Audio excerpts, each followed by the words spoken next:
What is going on, ladies and gentlemen? Welcome back to Force Strategy Gaming and game number 2 here between SjoW and Virus Elfi. This time we are here on Shakur's Plateau for game 2. SjoW, our red Terran player, spawning in the upper right-hand spawn location, and down in the lower left-hand position we have got Elfi as the blue Protoss player. Now let's talk about last game momentarily. We did see Elfi push out with an early attempt to contain. Unfortunately, due to his lack of paying attention, essentially, SjoW was able to push out with his Marines, snipe down those sentries that he had that were there to attempt to force field SjoW inside of his main base. So since SjoW was able to leave and snipe down those 2 sentries, he was able to effectively stop Elfi's early game contain. And then after that, basically what happened is we just saw both players mass up their forces, and SjoW just took the high yield expansion.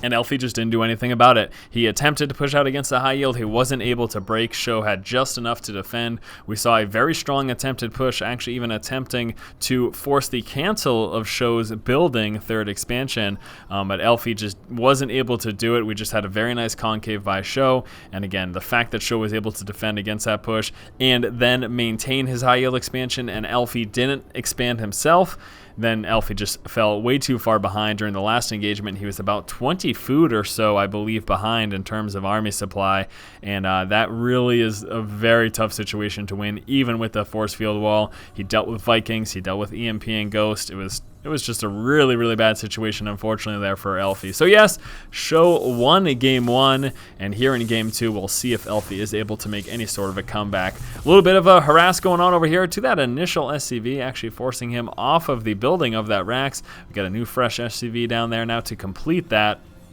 But again, just being a little bit of a nuisance early on, doing what he can. We'll be moving around, recharging those shields, and then I probably expect him to, if not engage this SCV right here, actually pull up and try to further damage the SCV that's now mining from the main. And there it is, the full wall off now by SjoW. So for the second game in a row, he is actually able to trap Elfi inside of his base. Oh, that's a huge tease.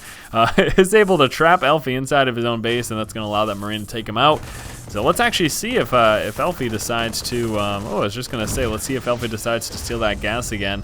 But no gas going up, and I'm sorry I didn't take note of that. Very indicative of the fact that SjoW will be getting an expansion pretty much right away. And here it comes, dropping down that command center. He will be absolutely 100% required now to come out with a bunker. Otherwise, Stalkers could ruin his day early on. Those Marines having smaller range and less speed than the Stalker. 1 or 2 Stalkers at this point in the game after 1 Rax expand could do a lot of damage, and most importantly, could probably kill off this SCV attempting to build this and really delay that command center. So as a result, as you can see here, SjoW is coming out with that bunker because it is absolutely necessary. No questions asked about that. Back over here for Elfi. What is he opening up with? Well, looks like a Stalker. As expected, he saw the 1 Rax building, he saw the lack of refinery, and immediately he is going to think, let's see if I can push out with the Stalker, and maybe, just maybe, SjoW won't build a bunker, and I'll be able to kill off or soften up a few Marines. But again, as we see, that bunker is now complete, so Marines will be situated inside of that, and as a result, they will be nice and safe against any early Stalker harass. We did have a sentry following up after that, and another Stalker coming out, and it does look like we will be seeing an early game Twilight Council. So should be seeing some 1-base play here from Elfi. Twilight Council very early on. Did he cancel off that sentry? Yes, he did. He got a second Stalker instead, canceling off the sentry. Oh no, SCV might be able to make it inside of the main. This could be a huge problem. It is going to be a huge problem. SCV making it straight up into the main. Now let's see if he ends up scouting out that Twilight Council. I would not be surprised if he did. I mean, he should be able to, and there it is. Fully aware now that the Twilight Council is up, so now he has to prepare for Blink Stalkers. He can see that research coming through. He knows absolutely positively what that is, and now it's just time to deal with it. I mean, now he knows what's coming up, so he should not have a problem, really, in defending against it. We are going to see an expansion, though, so Elfi deciding to actually couple this with an Expo instead of sticking to 1 base for some Blink Stalker 4 or 5 gate, which is something he could have possibly done, especially given the fact that he was spotted. I think it's very wise of him to come out with that Nexus now instead of continuing with that Blink Stalker, and he actually just canceled off that Blink Research. So he could possibly be still going for this later down the road, but as of now, wants to save those resources, coming out with a few additional gateways. I would also like to see, ooh, look at that. So canceling off the Blink research and then instead getting a Templar Archives. Early Archon play, that is quite possible. Now High Templar for Storm early on isn't going to do a lot just because the bio numbers aren't that large. So coming out to Storm that early on isn't really going to be that effective. But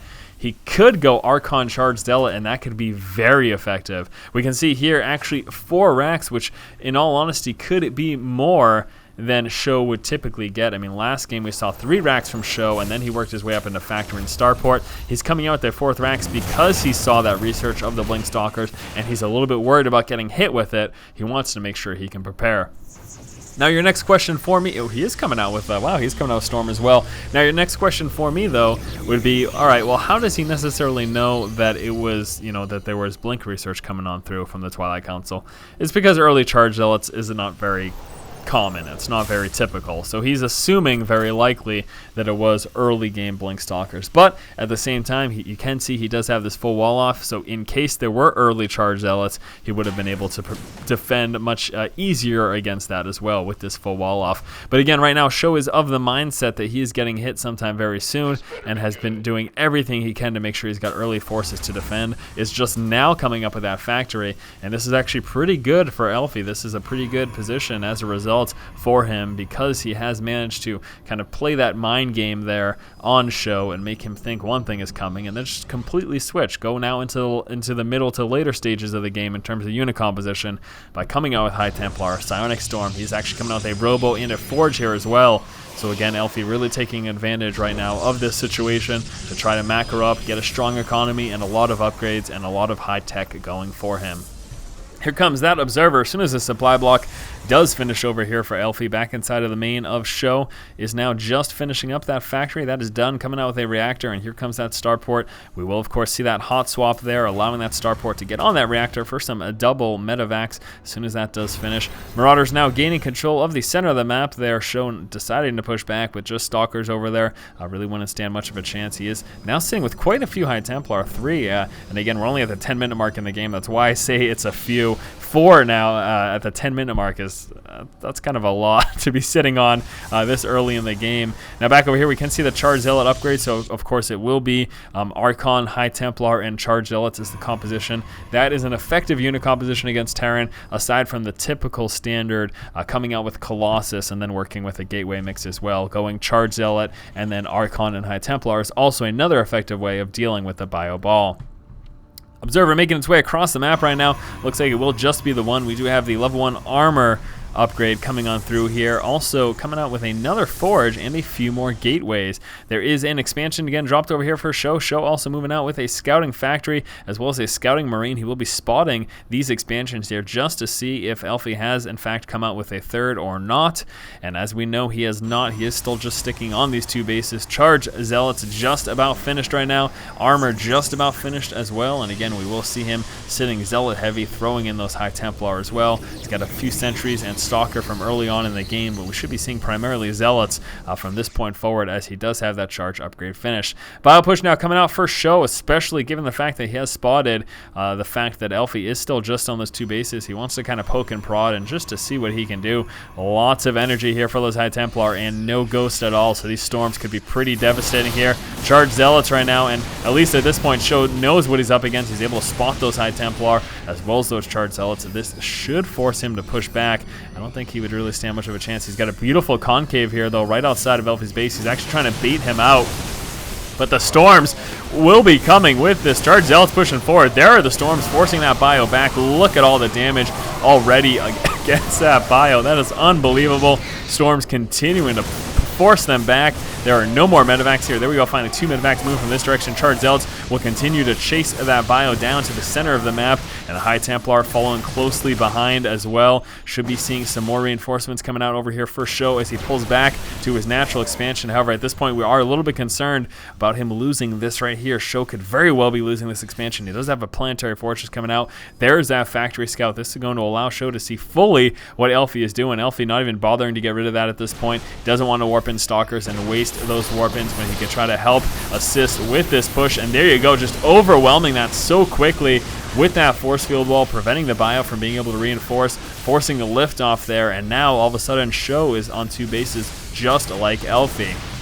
The major problem right now, though, is that for SjoW, Elfi has a tech advantage pretty clearly. Charge Zealot, Archon, High Templar tech advantage. He's got the level 2 armor upgrade almost finished over here as well. Taking a look at upgrades for SjoW, he is 1-1.